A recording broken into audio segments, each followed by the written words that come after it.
This video we will continue working the practice final form A, and we are now on to problem 2. We have to perform the indicated operation and simplify completely. The first thing I'm going to do is rewrite this here, x 3x minus 2 times 3x minus 2, and then I'll rewrite the entire portion of it. Now I will multiply out these two binomial, so that becomes 3x times 3x is 9x squared, 3x times negative 2 is negative 6x, negative 2 times 3x is negative 6x, and negative 2 times negative 2 becomes positive 4.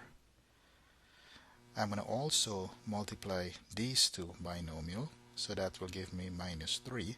And if I multiply that, since it's difference of squares, I'm going to have x squared plus 2x minus 2x minus 4.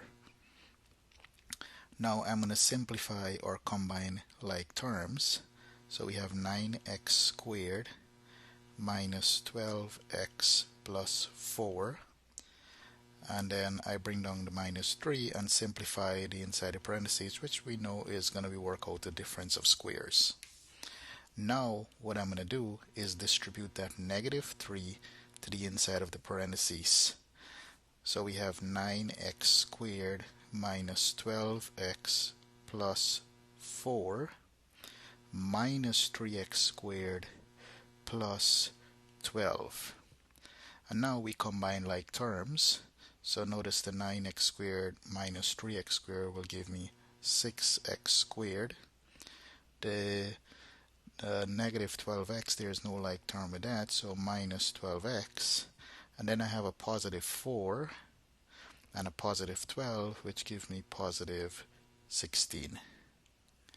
And this will be the final answer for number 2, part A.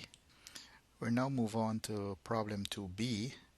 So once again, we'll perform the operation and simplify completely. So the first thing we will do is the innermost parentheses, which is this portion here, and I'm going to distribute that negative 2 to everything on the inside. Notice as I distribute, the parentheses goes away because I'm distributing. And then we'll combine like terms in the brackets now, and that's going to give me minus x minus 2. And then once again I distribute now the positive 3 to everything on the inside, and that will give me x minus 3x minus 6. Combining like terms, we have minus 2x minus 6, and that is the final answer for part 2b. We're now look at problem 2c, and we're still simplifying the perform the operation and simplify completely. So as we know, inside parentheses first, there's nothing inside of the first parentheses to simplify, nor there's nothing inside the second parentheses, nor the third parentheses. So what we do, we then distribute immediately what's on the outside. So keep in mind, on the outside here, there is an invisible 1. It's a positive 1. So that doesn't change anything in the parentheses if you distribute a positive 1. So that gives me 3a squared minus 7a plus 3. Keep in mind, however, there is an invisible 1 there. So distributing that negative now, change all of the sign inside the parentheses. So we have minus 2a squared minus 5. Once again, distributing that invisible 1 there to everything on the inside, so we'll get plus 4a minus 1. And now we combine like terms. So here we have the a squared terms. If we combine those, 3a squared minus 2a squared will give me a squared.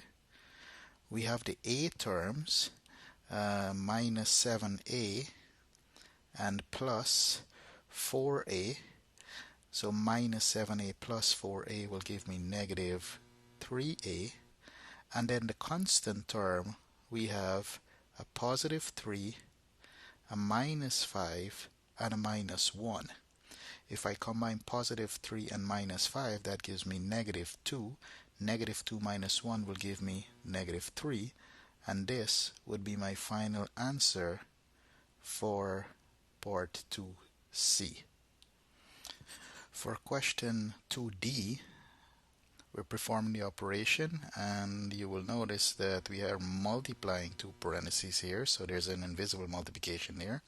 So the first thing we'll do is look to see if we can simplify inside the parentheses. Since there's nothing inside of each one of the parentheses to simplify, I'm going to distribute the 4x to the first term, and if I do that, that gives me 8x cubed.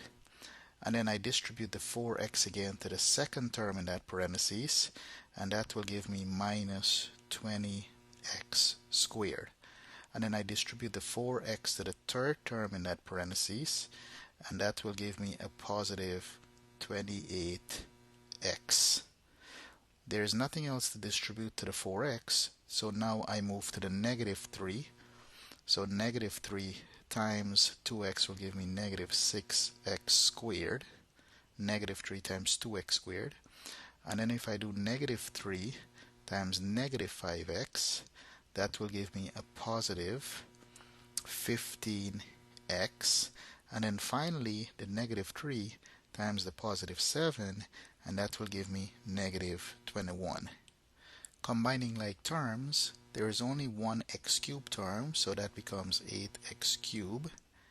There are two x squared terms, so minus 20x squared minus 6x squared becomes minus 26x squared. There are the 28x term with the 15x term, and that becomes a positive 43x. And now we look for the constant term, and there is only one constant term of a minus 21. So the final answer is 8x cubed minus 26x squared plus 43x minus 21. And this is the final answer for part 2D, which is also the end of problem 2.